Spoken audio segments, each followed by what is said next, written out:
friends threw me a bachelorette party. I lost my control and slept to a guy from the bar. My name is Karen.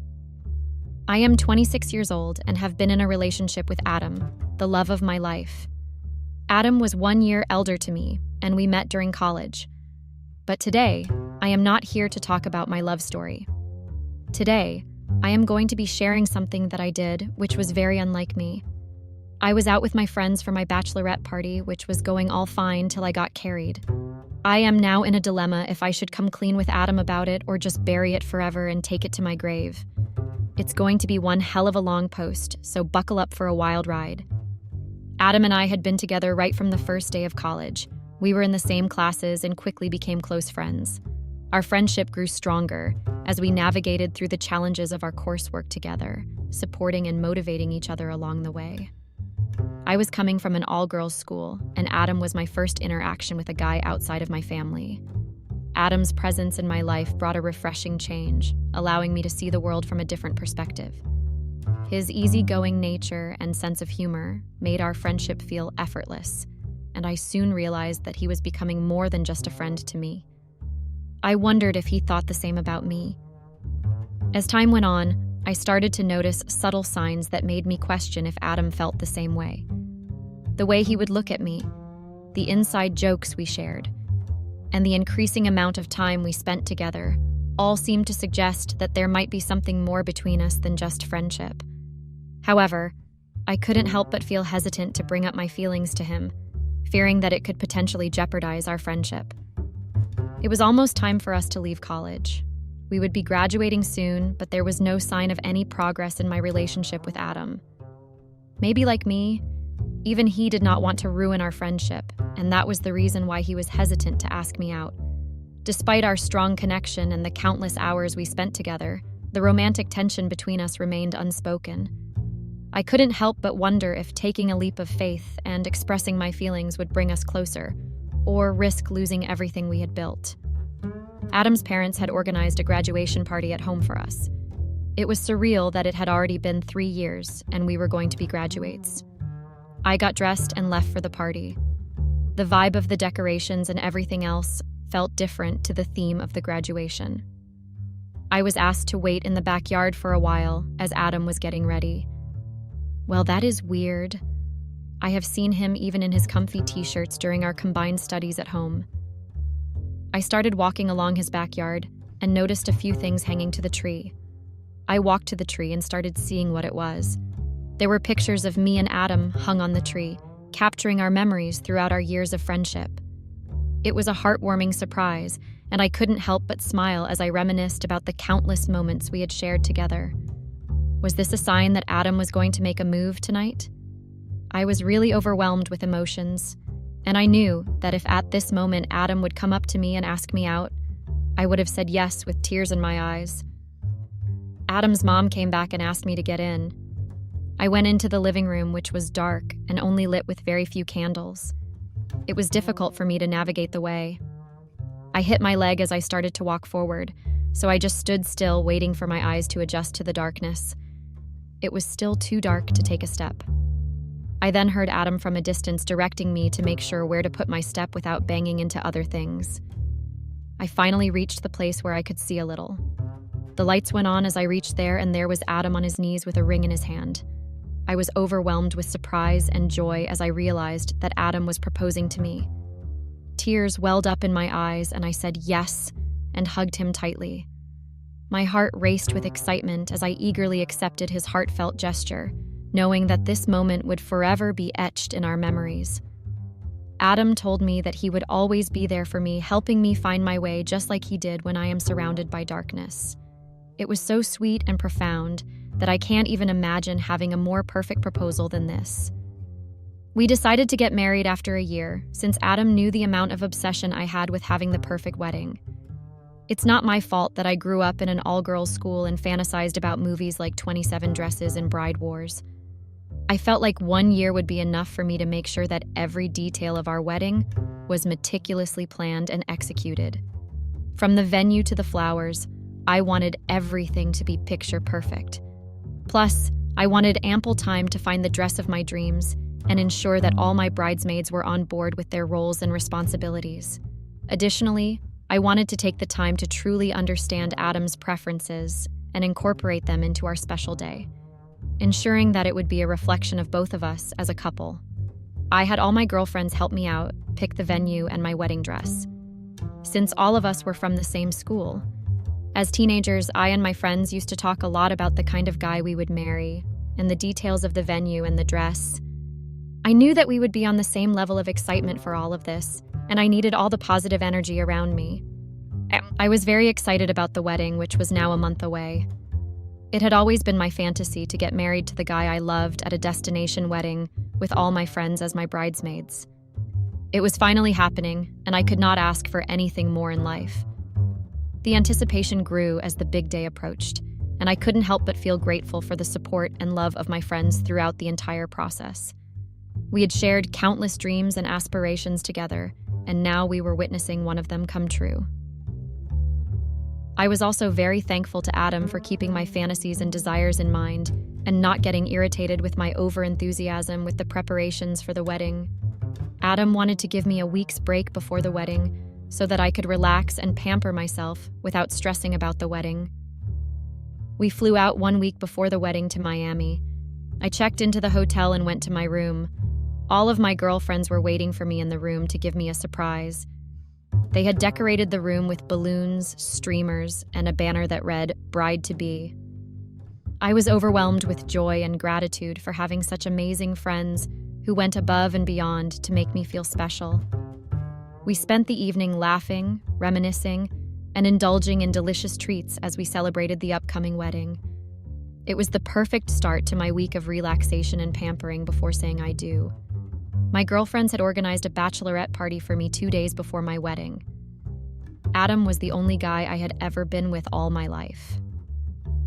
On the way to the club, my friends kept making fun of me for not trying to experiment or even try to consider having a little bit of experience with other guys before I decided to tie the knot.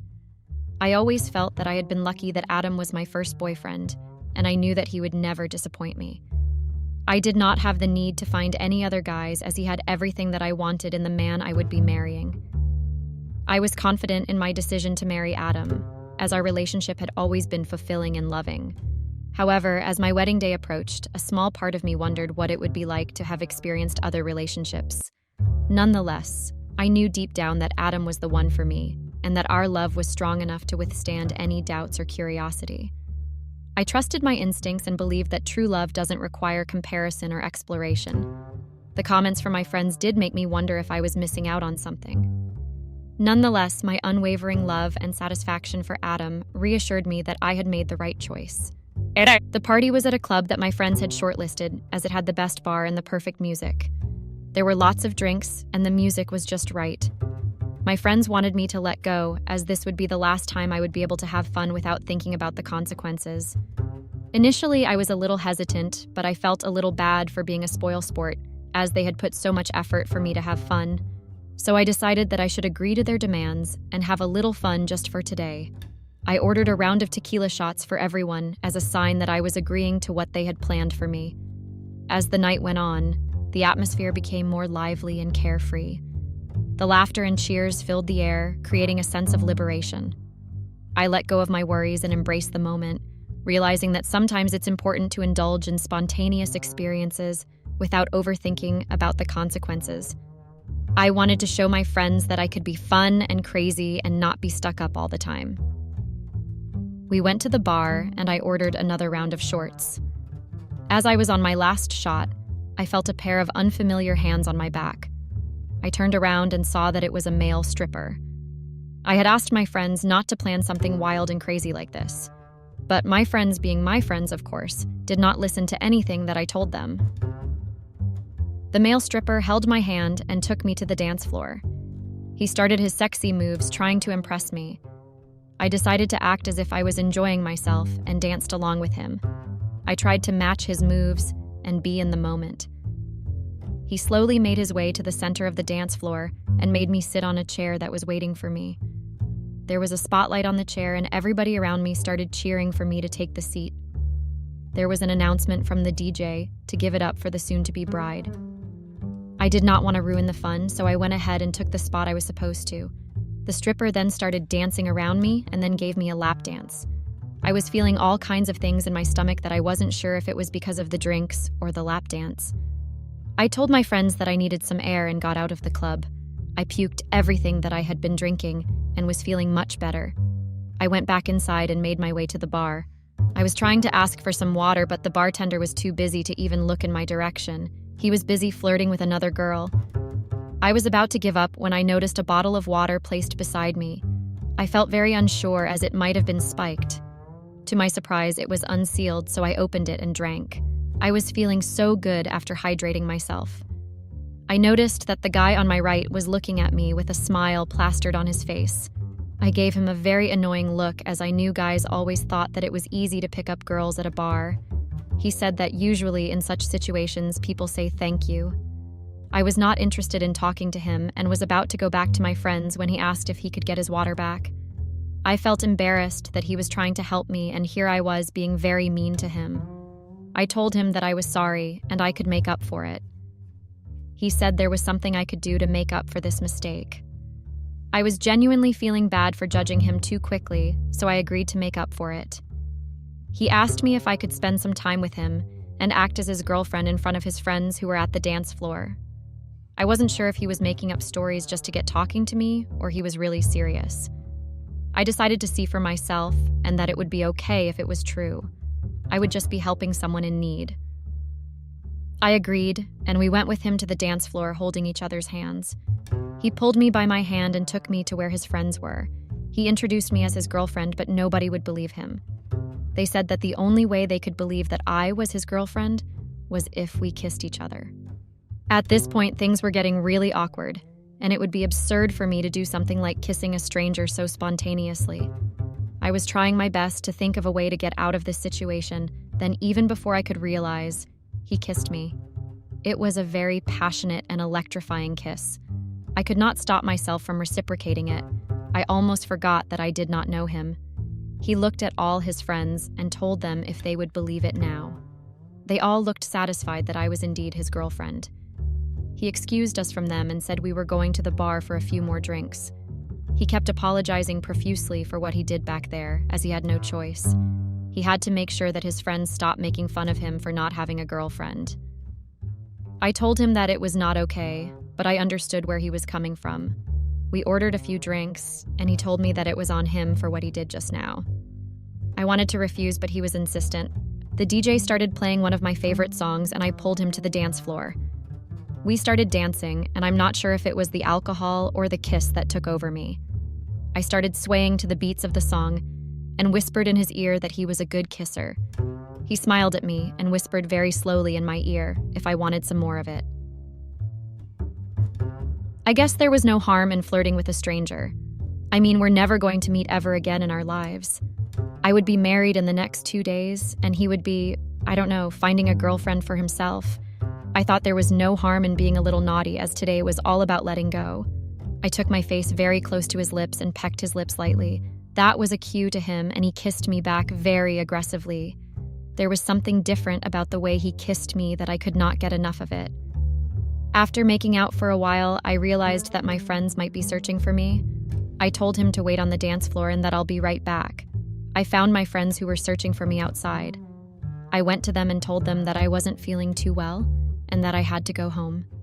I asked my friends if they had planned anything else that I would be missing. They told me that the stripper was the last thing that they had planned, so I was happy that I would not be ruining their fun. They asked me if they could help me get back to the hotel, to which I said that I would be fine. I knew I was being a bad friend by ditching them in the middle of a party organized by them for me, but they were not wrong in telling me that today would be the last day of my freedom. I could never be able to do anything as random as this ever again in my life. I hugged and thanked them for everything that they had done for me today, and also all help that they did with the wedding preparations.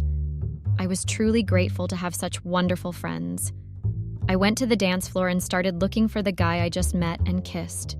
I found him waiting for me at the dance floor just where I had left him. I pulled his hand and took him out of the club.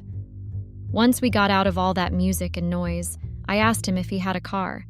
He looked at me with mischief in his eyes as if he understood what I was thinking. I told him that it's not what he's thinking. It's just that I wanted to get out of here. We got in the car and sat in silence for 1 minute. I was waiting for him to drive, but I don't know what he was waiting for. After about a minute, I looked at him with a puzzled face. He said that he was still drunk and cannot drive. I was about to get out of the car when he suddenly pulled me towards him and started kissing me. I tried to resist this for like 10 seconds, but he was so good that I just wasn't able to stop myself. He kept whispering sweet nothings in my ear that made me blush. He asked me to move to the back seat as it was more spacious. We moved to the back seat and started kissing each other again. We started undressing each other without breaking the kiss. After making out and being completely spent, we just hugged and lied down together. This was the wildest thing I had ever done. It had always been my fantasy to make out in a car. Adam had never been to the wild. He was always well-disciplined and a well-mannered gentleman. He never even allowed me to do anything stupid or crazy. What I did just now felt so right and so good that I forgot about everything else. After lying naked for a long time, we slowly got up and dressed ourselves. As I was about to get up and leave his car, he told me that I was the wildest person he had come across in his entire life. I could tell that he was a smooth talker who knows how to make girls blush. I thanked him for the compliment and decided to leave when he got up, came closer to me and kissed me again. Oh God, he was making it very difficult for me to leave. I just wanted to keep kissing him for a really long time. He knew he had that effect on me. He whispered in my ear that there was some motel nearby where we could crash for the night. Since he was drunk, he couldn't drive me home and would not like for me to go all by myself so late at night. He told me that he would be sober by morning and could drop me home then. I knew exactly where this was going, but I pretended not to and agreed to what he was saying. This was probably the last time I would be meeting him, as I really wanted to make the most out of tonight's situation. For me, it was like a sign from God to forget everything and enjoy it to the fullest. So we went to the motel and got out of the car and walked towards the room. We booked a room at the motel for the entire night. On our way to the motel, we bought a few bottles of beer to enjoy the night. We sat on the bed and there was an awkward silence. I decided to break the silence by opening a can of beer. I passed a can to the guy and we started drinking. I know that being sober would not help me to continue this. As we drank, we became a little more relaxed and started kissing each other. I could see that both of us would be blaming the alcohol in the morning for whatever happens tonight. We started making out again on the bed, which was much more spacious than the backseat of the car, to be very honest. I was enjoying the bed much better, as it had more room to access a lot of parts that I previously couldn't. We were making love and touching each other everywhere and moaning loudly. After some time, we got tired and just lied on the bed. I could not remember the last time I had so much fun having sex with Adam. I woke up the next morning to the sound of my alarm blaring in the room. I tried to find my phone, but everything looked so different and so new that I did not realize where I was. I finally found my handbag, pulled out my phone, and switched off the alarm. I sat on the floor trying to make sense of where I was. This was definitely not my hotel room. I tried to recollect the events from last night and looked at the bed. There was someone sleeping on the bed completely naked, and I had no idea who it was. I didn't realize that I was naked myself. Oh shit, did I just make out with someone I met yesterday at the bar? I don't even know his name. I wasn't that drunk that I don't remember what I was doing. I mean, I do remember what I did, but it was not like me to act this way. My head was spinning. I did not know if it was because of the hangover or the realization of what had happened last night. I started looking for my clothes, dressed myself, and slowly gathered my belongings, and rushed out of the room, making sure that whoever was sleeping did not wake up. It would have been too embarrassing if he woke up and started to have a conversation about last night. I definitely did not want him talking to me or to do anything with me. I was happy to get out of there unnoticed and without further complications. I got into a taxi and started making my way towards the hotel we were staying at. I pulled out my phone and saw lots of messages and missed calls from my friends and Adam. I was panicking right now, as I did not know how to handle the situation. Should I tell the truth or lie to them? It was my wedding tomorrow, and I knew for sure that I did not want the events from last night to affect my wedding in any way. I tried going through the messages from my friends. All of them just said that they were worried if I had reached the hotel, as I was not answering their calls or replying to their messages. They did come and knock on the door, but I never answered. They were worried if I got sick right before the wedding. There was no sign of doubt from any of them that I wasn't in my room. That was a good thing. I sighed in relief. I then read Adam's messages that he came to my room in the morning, but I wouldn't open. He too was worried and wanted to make sure that I was okay. I looked at the time, and it was almost noon. Should I tell Adam that I slept with my friends because I was too drunk after the bachelorette party? Or should I just come clean to him about last night's events? I couldn't think straight as the hangover was killing me. I decided to first reach the hotel and then decide how things panned out. There was no use sitting in the car and panicking when I wasn't aware of the situation on the ground. I slowly sneaked into my hotel room, making sure none of my friends or Adam caught me. I quickly showered and got dressed. I called my friends and told them that I was pretty sloshed last night, so I couldn't answer any of their calls or texts. They were happy that I finally let myself out last night and had a good time. They told me that from tomorrow, I would have to be the proper and elegant wife of Mr. Adam Baker, and all of them laughed. I laughed along with them, mostly because I was nervous and guilty. Oh boy, did they know that I let go of myself and how. They would have fainted if I shared the details from last night. They wouldn't even believe me for a second as they never saw me with the guy. Well, it was a good thing for them not to know. They might blurt it out during the wedding and mess up everything. I made my decision not to tell a single soul about last night. After dealing with my friends, it was now time to deal with Adam. I took a deep breath and made my way to his room. He opened the door and let me in. I told him the same story that I told my friends. Of course, if I was going to lie, then I might as well keep it consistent. I didn't want to get caught up in my own lies. We all then gathered for the dress rehearsal. As I walked down the aisle, I saw Adam standing at the aisle, and standing beside him was the best man. There was a look of horror on my face when I saw the best man. He was the guy from last night from the bar. He had an innocent smile on his face, as if he did not even recognize me. I composed myself and continued walking down the aisle. I had been a nervous wreck since I saw him here of all the places in the world. Everyone kept asking me to relax and calm down as they thought it was wedding jitters. They had no idea the amount of panic I was in right now. As I stood at the altar, I couldn't help but wonder if he remembered our encounter. The memories of last night flooded my mind, making it hard to focus on the joyous occasion unfolding before me. I silently prayed that he wouldn't say or do anything to disrupt the wedding, desperately hoping that my secret would remain buried in the depths of last night's hazy escapades. From the look on his face, it didn't seem like he remembered anything, and neither did he make any attempts to try and tell Adam about last night. I finally relaxed my body and decided to enjoy the moment.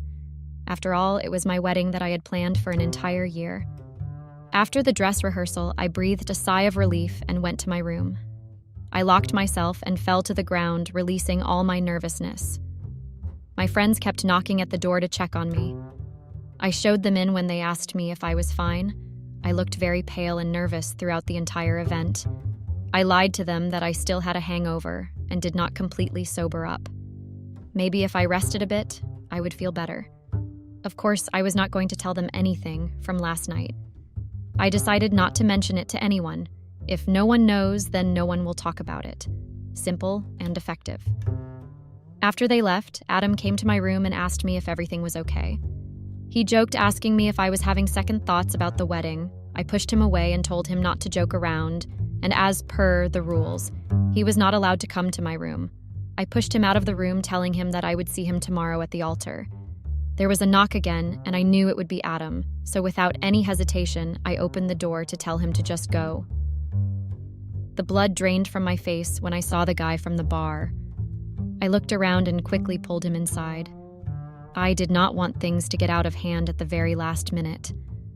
I made him sit and begged him not to tell anybody about last night. I explained that it was a mistake and that I was engaged to Adam and it was my bachelorette last night. Desperation filled my voice as I promised to make it up to him somehow, pleading for his understanding. The guy from the bar seemed taken aback by my sincerity, his expressions softening as he listened. Hoping he would keep my secret, I anxiously awaited his response, praying that he would agree to remain silent about our encounter. After a minute, he told me that he had known Adam since childhood. He was also Adam's best man tomorrow in the wedding. I was half relieved that maybe he would not open his mouth about this if he cared about his friendship with Adam. He told me that he would, but he also told me he could not ignore what he felt with me last night.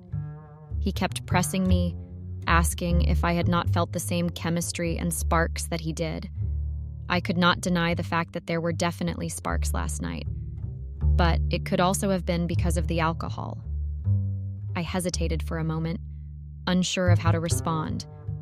The connection we shared was undeniable, but I couldn't ignore the potential consequences it could have on my wedding day.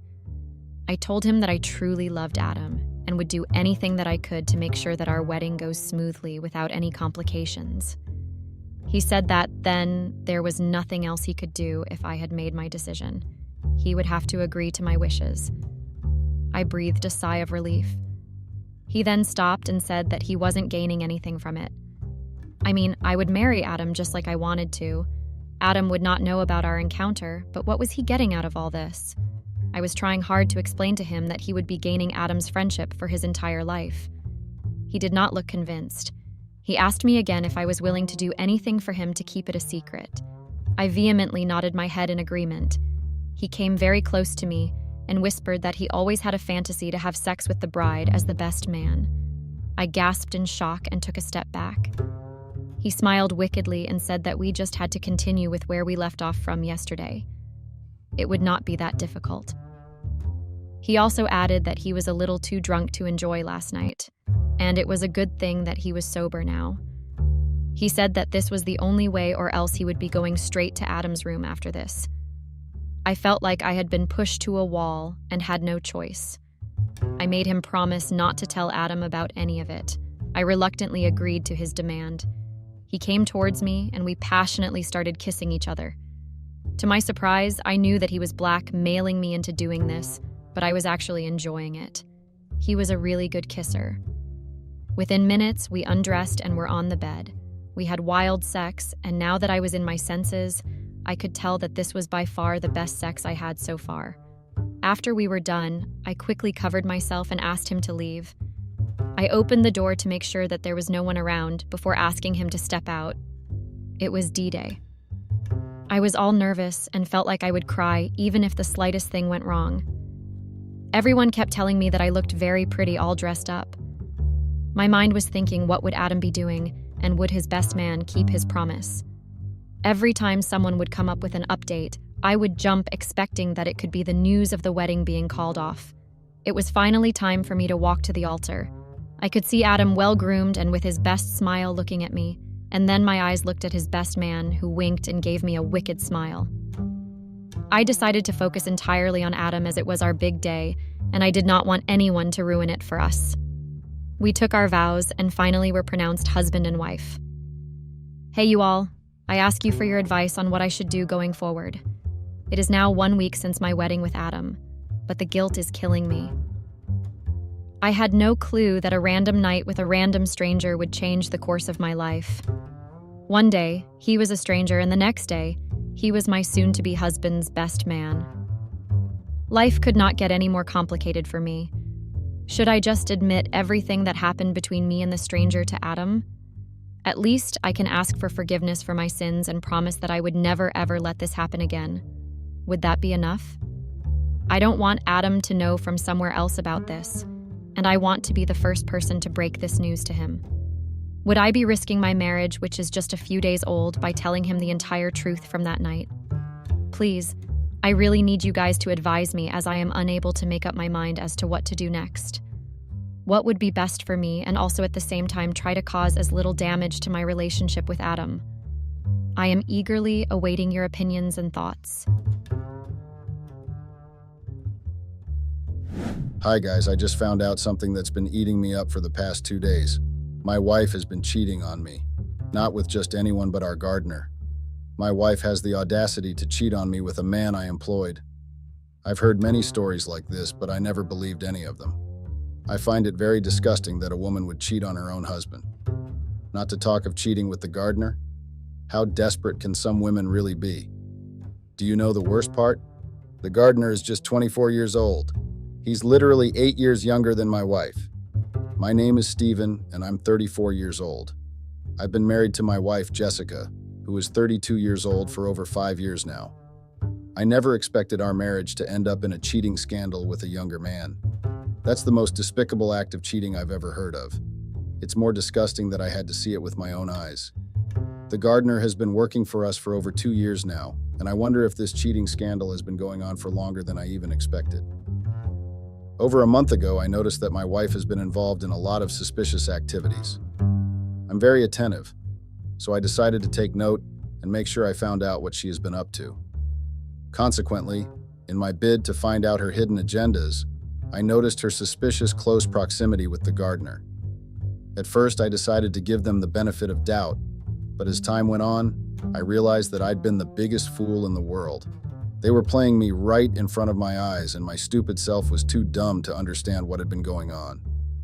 1 week ago, I decided to start sneaking into the house when I got back from work. I did not want anyone to notice my arrival, and that was just a plan of mine. All my efforts were not in vain, because I was able to find out all the hidden secrets I didn't know existed. My mother used to tell me that sometimes the more you look, the harder it becomes for you to see. This became a practicality in my marriage because the more things I found out, the harder it became to understand how stupid I'd been. Another saying also states that sometimes it's better not to dig secrets, because what you might find might break all the truths you thought you knew. After 1 week of extensively investigating my wife, I discovered that Jessica and the gardener were involved in a sexual relationship. If you are wondering how I found out, I'll let you know. 2 days ago, I got back from work and sneaked in as usual. But on that particular day, what my eyes saw was the worst discovery I'd ever uncovered in my life. The living room was scattered and untidy. I found my wife's underwear and what I assumed to be the gardener's boxers on the floor. My wife was also nowhere to be found in the house. I had to sneak into the backyard, and that's when I found both of them committing the taboo. I was shocked to have found them in such a compromising position, but my first instinct was to walk away before they found me watching them. This act I'd not one of weakness, but one of dedication and determination. I'm a lawyer, so my first instinct is not just to react. I'm focused on gathering my thoughts before making a move. It will be a pity if I just let them off the hook by making them know I'm aware of the taboo they've been committing. I'd rather take time to plan their unfortunate revenge. The first 24 hours after finding out this despicable truth was very tough. It took a toll on my mind, because I spent hours trying to understand why Jessica stooped so low. But after hours of analyzing everything, I realized that it was not my business to make out excuses for her. I didn't need to find reasons why she decided to cheat on me. What she did and what she's still doing is very wrong, and it's not my concern if she made the poor choices herself. My main focus and the conclusion I came up with is to plan a brutal revenge that will shake her up in such a way that she'll never forget my name in her life. The revenge I've planned out is not just for her. Even the stupid gardener that decided to note the hand that fed him will receive his own due punishment. As much as their betrayal disgusts me, I believe that my wife is the one that deserves most of the revenge. Apart from the employer and employee relationship between me and the gardener does not owe me anything else. My wife, on the other hand, has broken all our wedding vows and promises. I don't give a shit if she fits in hell. One thing I know for sure is that I'll create hell for her right now. My wife is a housewife, and she has been a housewife throughout the 5 years we have spent together. I never really thought I'd come to hate her decision to be a housewife, but now I do. Apart from being a lazy stay-at-home wife, she decided to be a cheater too. I can't shame the shameless, but I can surely destroy her peace. I'm not going to fire the gardener yet. I don't even plan on firing him anytime soon. I want him to keep working for me for as long as possible. He won't even know what hit him by the time I'm done with him. As for Jessica, I'll hit her where it hurts. Right now, as I write this comfortably in my room in my sweatpants, it's 5 p.m. in the evening. Jessica has gone out to buy groceries, but I know what she really went to do. The gardener only comes to work 2 times a week. He comes on Sundays and Thursdays. This insinuates that Jessica doesn't have the opportunity to see her new lover as often as she'd like. This is why Jessica leaves the house for groceries almost every single day. After much research, I discovered that Jessica meets up with the gardener at his house whenever she leaves for groceries. I don't plan on stopping her or trying to get her to end her relationship with the gardener. In fact, all I want right now is for them to keep up with their relationship.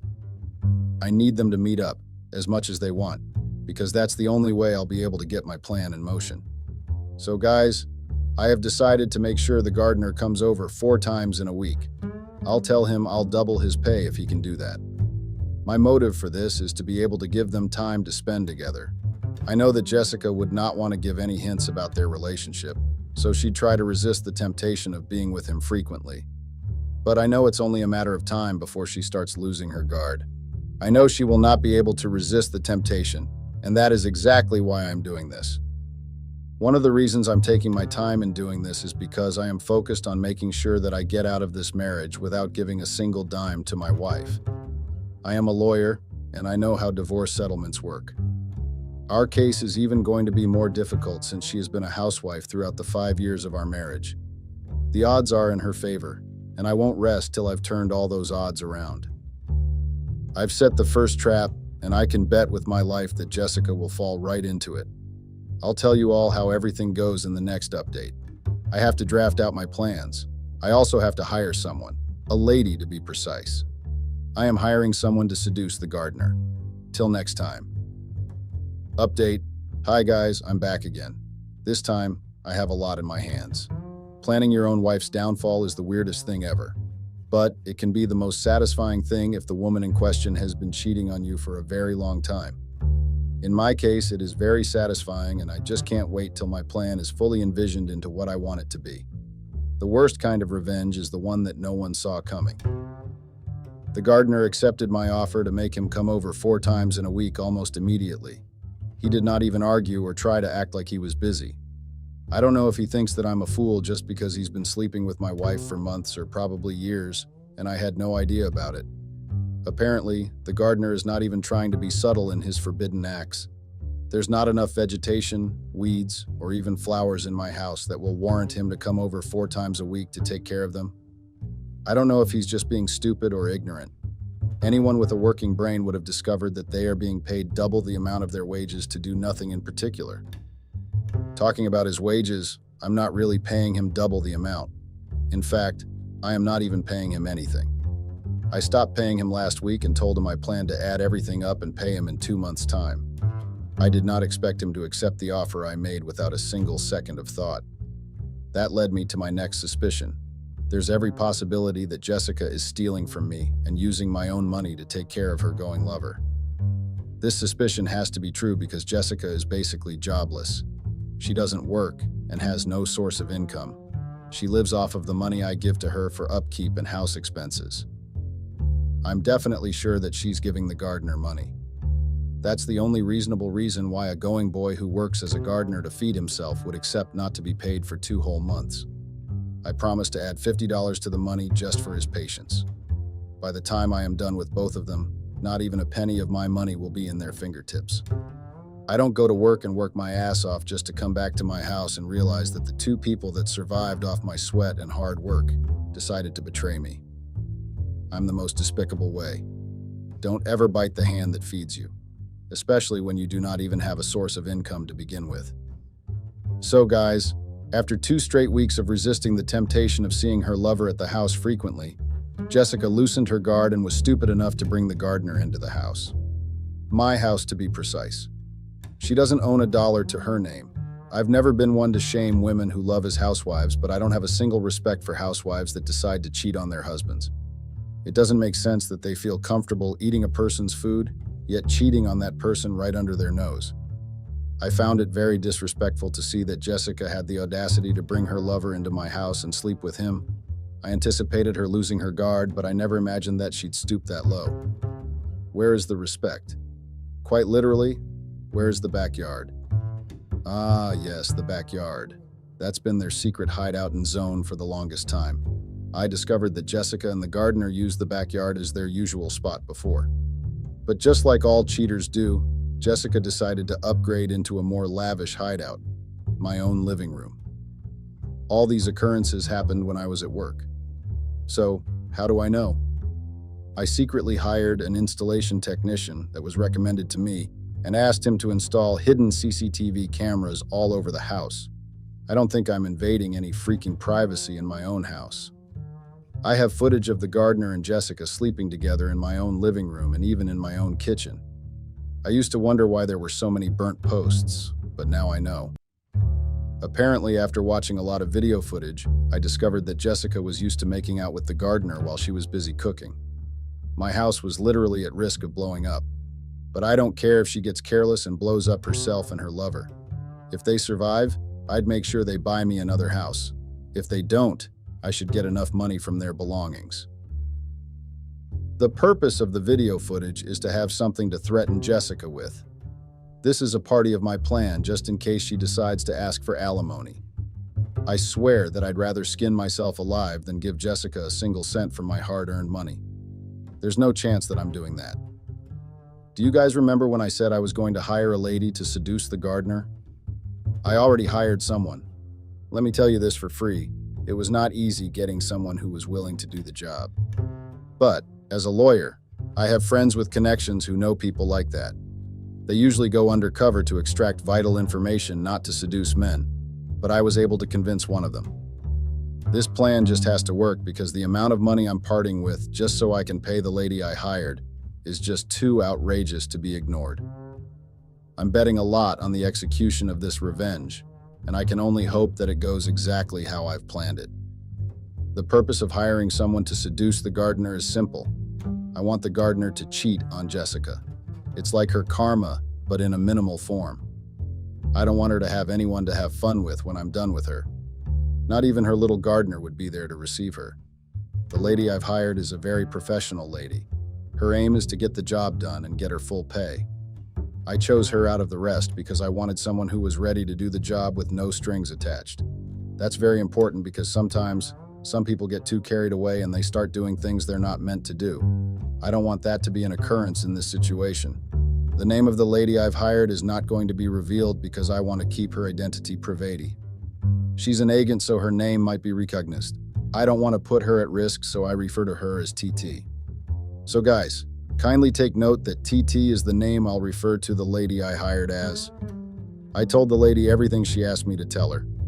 In order to maintain secrecy and efficiency, she asked for quite a lot of information from me.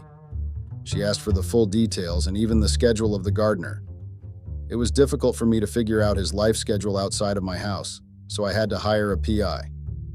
Yes, guys, these are the extreme measures I had to go through just because I wanted her work to be done efficiently. She needed his schedule so she could make their meeting look natural and unplanned. I don't know whether they're going to go as far as getting intimate, but I really hope they do. I told her that if they ended up getting intimate, I'd need pictures. The pictures do not need to be revealing. Just their faces would do. It's part of the things I'll attach to the divorce papers when I send them to Jessica. The lady I hired has started her work and she told me she'd need time before getting any substantial process. I'm not in a hurry, and I do not plan to rush her. But I did give her a deadline. The 2 months the gardener gave me before I had to pay his wages must not elapse before I'm able to exact the revenge. I don't want to pay that fool a single penny at all, because instead of actually doing some gardening around the house, he spends his time sleeping with my wife shamelessly. I don't need to pay him for doing that. Before I forget, I have something else to tell you guys. When I got free time, I read some of the comments from the last post I made. A lot of you asked me if I have any children with my wife. Well, we do not have any children. Unfortunately, she's had 2 miscarriages during our marriage, and the doctor advised that we stop trying to have a baby as it might pose a risk to her health. Losing our unborn children twice was very hard, and it took a toll on our mental health. We had to go to therapy, and our therapist advised us to listen to the doctor. That was 2 years ago. She had a miscarriage twice in a year. I agreed with the doctor and therapist because I knew it would be hard for us, especially if she lost another baby. We were advised to try surrogacy and explore the chances of having a baby that way. Jessica and I decided to take a break before trying surrogacy since the process was stressful. I told this story because Jessica said something that made me very angry. Just yesterday while we were having dinner. It was burnt as usual, but I didn't complain because I already ate outside before coming home. So Jessica had the audacity to tell me that she was finally ready to try surrogacy. She suggested that the both of us start looking for a good surrogate who can carry our child. Yes, you all read that right. Can you imagine the level of hypocrisy and deceit that resided in Jessica if she had the ability to stand in front of me and request a surrogate despite the fact that she was cheating? Maybe she really thinks I'm a fool who will agree to have a child with a woman who is brutally cheating on me with the freaking gardener. I know she's unaware that I've caught them, but how despicable does a woman have to be if she's ready to blindside her husband into having a child with him when she's sleeping with another man? I know what Jessica's plan is, and that's why I'd rather die than make any of her twisted dreams come true. There's even a very big possibility that she's planning to frame me with the gardener's child. Of course, we're married, and on a normal day, I'd see no reason to question my own child's paternity. Well, I don't have any plans of having a child with a woman that has blindsided me for months. I'm thankful that she told me of her plans to try surrogacy, because that shows that she wants to tie me down in this marriage and get child support if we end up getting a divorce. Now that I know her intentions, that just tells me how fast and smart I need to be. She's already making plans in case I catch her cheating. I'm one step ahead of her, but that could change anytime. If she also decides to carry the pregnancy herself, the divorce process will be longer than anticipated. I need to work fast. So, I'll stop here today, guys. I'm going to spend these next few weeks making sure that I leave no stone unturned. Till next time, update 2. I'm back, guys. It's been 3 weeks and I still can't believe it's been that long.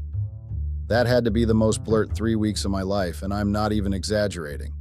It was blurry because I spent it doing stuff that an ideal married man should not be doing. But my case is obviously different because I have a wife who is cheating on me with the gardener I employed. So I've been keeping tabs on them to make sure you leave no stone unturned. Trust me, it's hard because sometimes all I want to do is send Jessica out of the house and tell her that I'm aware of all her cheating escapes. Other times I want to fire the gardener because I am sick of seeing that man walking freely around my house like he has every right to do so. It's honestly very nerve-wracking and annoying. But at the end of the day, I'm looking at the brighter picture. In my case, the brighter picture is getting the revenge I surely deserve. So, there is a lot of development. It's only right to let you all know what kind of development I am talking about.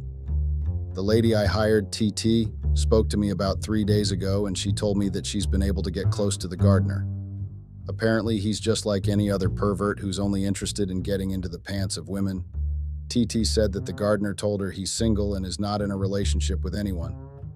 Well, that came up as a very big surprise to me, but I'm super glad that the man my wife was comfortably cheating on me with did not think twice before denying her in the worst way possible. All his conversations with TT are with me. TT made sure she recorded everything, and she even took pictures of the both of them kissing each other. Yes, guys, I'm not joking. It happened faster than I imagined it would. I did not expect her to get that close to him easily. I thought the gardener would have a little bit of resistance, but it seems like he's even more eager to get into her pants than she's eager to get information out of him. Lol, I don't even pity Jessica at all because she got exactly what was coming for her. I can't wait to see her face when she realizes that the gardener she happily risked her marriage to have an affair with is denying her like he never knew her. Those pictures, videos, and recordings will be part of her divorce gifts. Instead of an alimony, she'd get a movie of how stupid she had been. While all this was going on during the past 3 weeks, I decided to talk to my friends and colleagues who are also lawyers. The purpose of speaking to them was because I needed a lot of advice on how to divorce Jessica without giving her a dime of my money. It was a lot of work, guys. Like I'd stated earlier, the fact that I'd been a housewife for 5 years made it seem like she sacrificed her professional career for marriage. Before I proceed, I'd like to extensively tell you all that I was not the one that requested Jessica become a housewife. That was all her choice, and she made it on her own. Well, she didn't even have a job before I married her, so I don't see how she gave up anything. My friends and I spent days trying to look for the perfect argument in court in case Jessica decided to fight for alimony, and we came up with something substantial. Even though it was substantial enough, my friends still drafted out a plan for me. I got the divorce papers ready, and part of those papers also stated that Jessica would forfeit the right to ask for alimony. Those papers were given to me separately, and my friends instructed me to make Jessica sign those papers as soon as possible. It's a very hard task because no one would want to sign anything without reading it first. Jessica is not aware that I know of her secret affair yet. If she sees the papers that suggest she'd forfeit her alimony, I'm sure she'll be able to guess what I am up to. I do not want that at all because I don't want her to see me coming. I spent days thinking about what to do, but I came up with a good plan. I've collected the divorce papers and I plan to make Jessica sign the divorce papers as well as the papers that suggest that she forfeit the alimony. Even though I've thought of this plan already, I know how hard it's going to be to make her actually sign them. I know it will be impossible for her to sign them when she's sober, so I have decided to lace her drink. I know I'll get comments saying that I'll be doing the wrong thing, but it's my only option. Cheating is also wrong, and she did not think twice before cheating on me.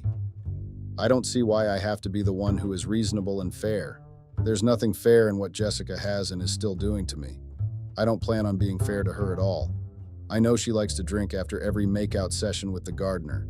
When they are done with their rubbish in the living room, she gets a drink from my minibar and starts drinking after the gardener leaves. I know this routine thanks to the video footage I have of both of them. The surprising thing is that the gardener still comes to see Jessica like he usually does. He's not acting like he's the same man that's flirting with TT. I still don't understand how their dynamic is. I don't know if TT had slept with him yet or not. It's been 3 days since we last spoke and she told me things were getting pretty serious between them. I've told her that she doesn't need to get intimate with him, but I don't know if she plans to.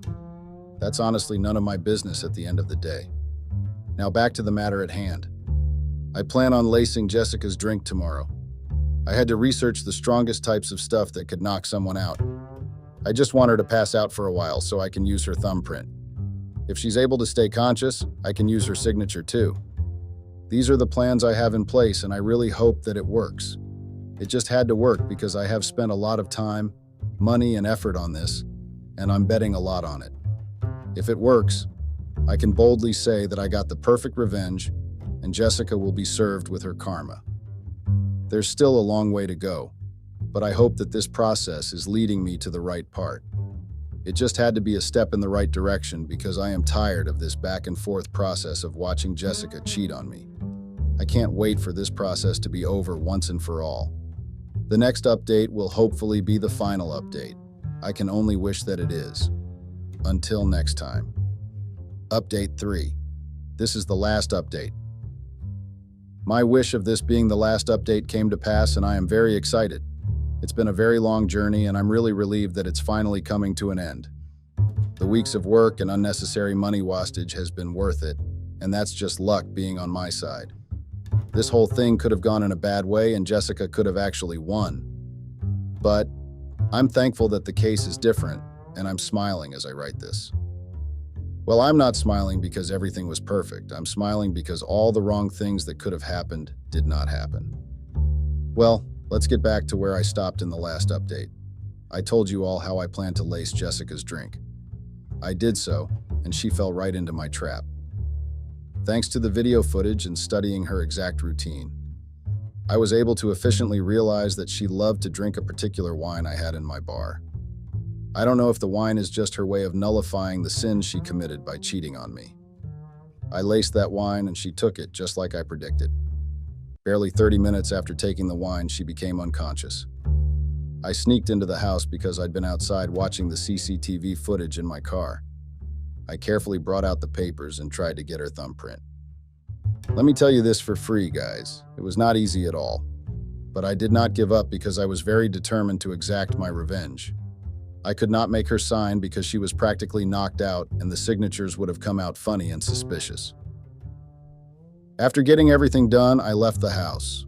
When I said I got everything done, I mean she signed both the divorce papers and alimony papers. I signed the papers while I was in the car too, and that was it.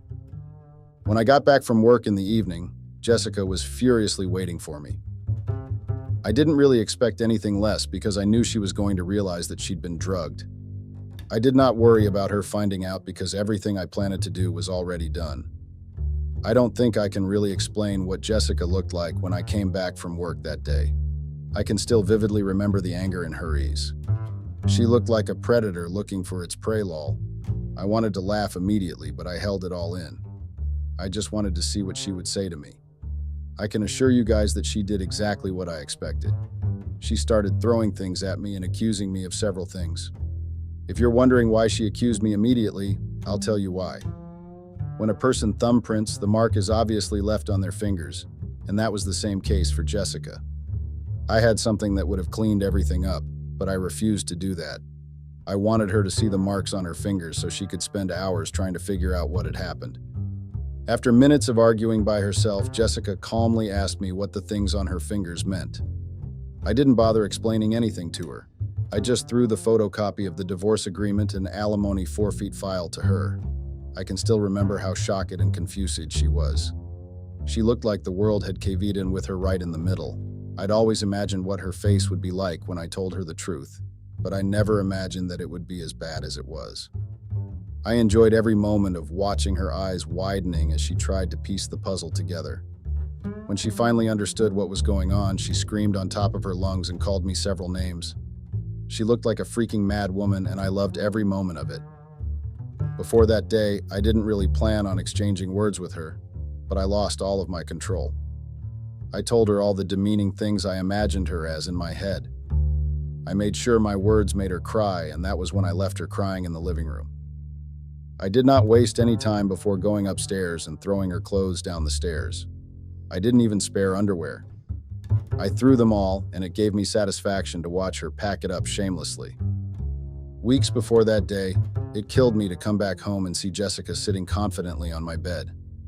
It killed me to see her strolling around the house with no guilt at all. The only thing that gave me comfort was the knowledge of the perfect revenge I'd planned out for her.